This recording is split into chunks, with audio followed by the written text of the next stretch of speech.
Well, I'm going to try. Hopefully I give you some good strategies. Hello, thank you guys for having me. I really appreciate being here. And look at all the new faces, I think, right? Yes, new faces. All right. So I'm Kendra. I do business consulting and coaching. A little bit about me. I have kids, lots of them. I have 4 kids. My son, actually, that's my oldest. He walked me down the aisle a couple years ago when I married my husband. And then Cheyenne is 19. She'll be 20 this year. I will have 3 kids in their 20s in like 2 weeks. And I don't even know what to think about it. One fun thing that my son does is he does the stunt stuff on motorcycles. So not like the speed club, they're not the ones that go 100 and whatever miles an hour, but they do slow stunts and stuff like that.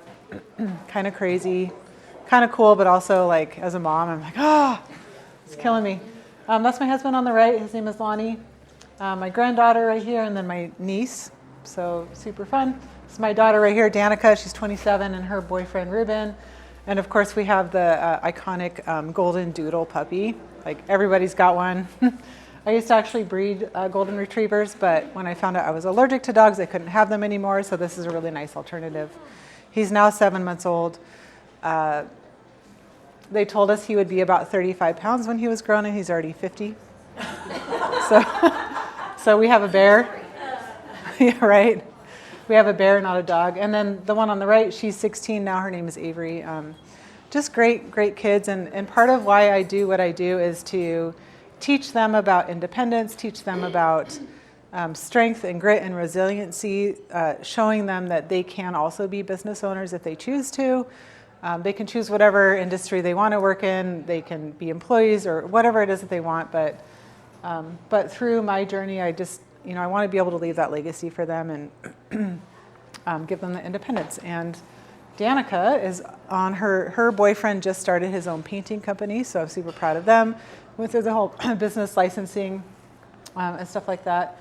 And so she's the first one that's like really stepping out and doing this stuff. So she also does commercial insurance for farmers. Really enjoys that, and I think it's a great kind of complementary piece to being able to help other businesses grow. And anyway, so that's a little bit about me. Perfectus. So I've been doing business consulting for about 10 years. Started in the brewery space, really moved to then I tried the kind of everybody space, and I've really niched down into more of like the trades, manufacturing, those kinds of things. Really enjoy that industry because there's a lot of different challenges that they experience as opposed to like professional services. I can coach professional services all day long, but the challenges that construction and trades owners experience is a lot different, and it's really fun for me. Their challenge is fun for me. So this is my team. Siobhan on the left, she does all of our marketing. She's our creative director. And then Taylor on the right there, she does all of our admin, scheduling, processes, procedures. Both of them they're so genius. And this is really the heart of why it's important to build a great team. Because without them, I definitely could not do what I do. And they're both part-time employees, but the amount of productivity that they have is truly like a full-time employee. And they tell me all the time that they really enjoy what they do. So I'm super happy. They both have celebrated their 1 year with me already. Very, very thankful. If literally, they are so much smarter than I am in the areas that they do. So very thankful. And so what I really wanted to touch on today, and I'm not going to go through like all the words on here. Siobhan makes all the PowerPoints for me, and then I kind of just do my own thing. But really, what I want to talk about is part of the strategy of growing your business is hiring the right people. And how do you do that? So many business owners that I work with, they say, I hired my brother, I hired my friend, I hired somebody, and I heard a guy this morning told me, well, in this particular industry, it's very common to have turnover about once a month. And I was like, gosh, I just can't even imagine the the amount of training and the amount of business and revenue and profit loss that you experience when you're constantly training somebody else. So how can you get really good people in the door? How can you build teams? And how can you as a leader share your vision with your employees and find the employees that match and share those values and that vision with you? How can they grow with you as opposed to just, coming and going all the time? One of the bits of experience that I have is as a 911 operator. And I remember watching kind of the same thing. You'd have about 200 people that would apply for 6 positions, go through the entire process. And the process is very long and arduous. There's multiple testing, there's psych tests, there's polygraph tests, interviews, all these different things. So we would get it down to about 6 to 8 people over a period of about a month. And then those 6 to 8 people would be on probation for an entire year. So I would put them through training. I did the interview process and then some of the training, and then I also did classes on domestic violence and suicide awareness and like how to deal with people when they called with those issues. And I remember, this is a little tidbit of information that you guys might be interested in, but it cost the county about $225,000 for each employee for their first year.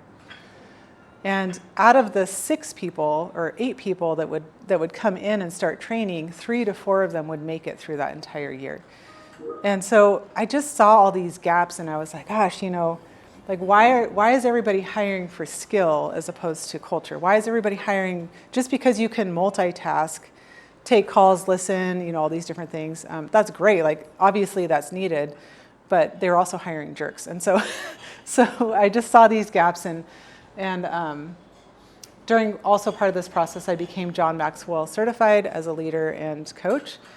And so now I use those tools to be able to implement, this is how you build a team. Obviously, when you hire wrong, it wastes a lot of money. I think it's like 30% or more. It decreases productivity. And not only that, if you are hiring the wrong person, they're then going out telling their friends about how much their job sucks. And so how are we going to gather great people if we can't, if they're out telling other people that we suck?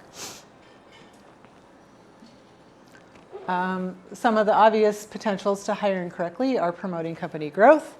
Again, sharing that same vision that you have as an owner is so, so, so important. Sharing your values, sharing your mission, those things on it. And it's not just a one and done type of a thing. Like you have to be able to share this vision with your employees over and over and over again because they just don't remember. Like they've got their own lives, they've got their daily stuff. And so it's great to share. Reduces employee burnout. I think I was trying to remember the stats. In the hospitality industry, there's like an 83% turnover rate within the first year. Again, like if you can imagine how much training goes into that and how much money companies lose for doing that. So some of the mistakes, and by the way, if you guys have any questions or thoughts or whatever, please chime in because I'm happy to share. Some of the mistakes that I see clients making or that I see potential clients making is they will literally just take a job description and they'll say, well, I need a marketing and admin person to do these things. And so they're not really defining the roles and responsibilities. They just know that they need help and they don't really know how to define that. Ignoring a cultural fit. One of my clients was recently talking about, he was saying, trying to remember exactly how he put it, but he was saying that, he says, I've been hiring a tribe, this tribe of people. I've been hiring for culture. And it's a tribe and we all share everything together. Like we're a family. And I was like, okay, well, hold on.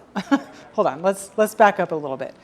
If you're going home and you're saying, my employees are family, I think that like my personal opinion is that is a boundary that has gone too far. So in my experience, what I see is, yes, you should hire for culture, but culture starts with values more than it does a tribe. So if you're just hiring a tribe, you're literally hiring people that are just like you without any kind of diversity. And I don't mean diversity in skin color or anything like that. I'm talking like behaviors, motivators, personality, the people in your company and in your culture that can look at things from a different viewpoint and be able to point things out that maybe you're not seeing. So ignoring cultural fit goes both ways, if that makes sense. Rushing the hiring process, huge, huge, huge problem. Again, a business owner is feeling overwhelmed. They're like, I just need to fill the seat. They don't even describe it very well. They hire a marketing and admin person in one who's, by the way, two totally different personalities. Do not do that. But then they're like, okay, well, you start tomorrow, and I only talk to you once or twice. Let's get you in the door. Most of the time, that ends up being a big problem. And then not investing on onboarding and training. Yeah, I mean, pretty basic stuff, right? Anybody have any questions? Okay. We'll get into the meat and potatoes in just a minute. The meat and chili and potatoes, is that what they have here? Okay. According to the U.S. Department of Labor, the average cost of a bad hire can be as much as 30% of the employee's first year earnings. So do you want to lose $30,000 if you're paying somebody $100,000?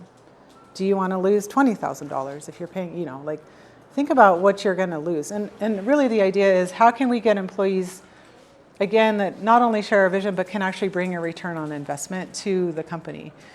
And return on investment doesn't only mean money, it also, it means a lot of different things. So think about that. Okay, so what I like to start with, and I'm going to give you like a little behind the scenes stuff of what I do in business coaching. One of the first things that I end up starting with is, what does their organizational chart look like? That's kind of like the big guiding picture of who and when and how you're going to end up hiring somebody. There are a lot of rules within the organizational chart. You can kind of make it however you want as far as how it looks, but there's some specific rules. And so I go through that information with them, and we really help define like the roles and responsibilities of what a job description looks like, who should be in it. And the mistake that people make a lot of times is they'll say, well, yeah, I have an organizational chart. And then they start writing it out. But what they do is they write the person's name first, and then they kind of create the box behind it. And so I'll have them flip that around. What I want you to do is write the box first, what this role and responsibility looks like first. And then you look at the employee and you say, okay, this person shares the same values, yada, yada, they're a good cultural fit, all these things. Do they actually fit in this position? What's making them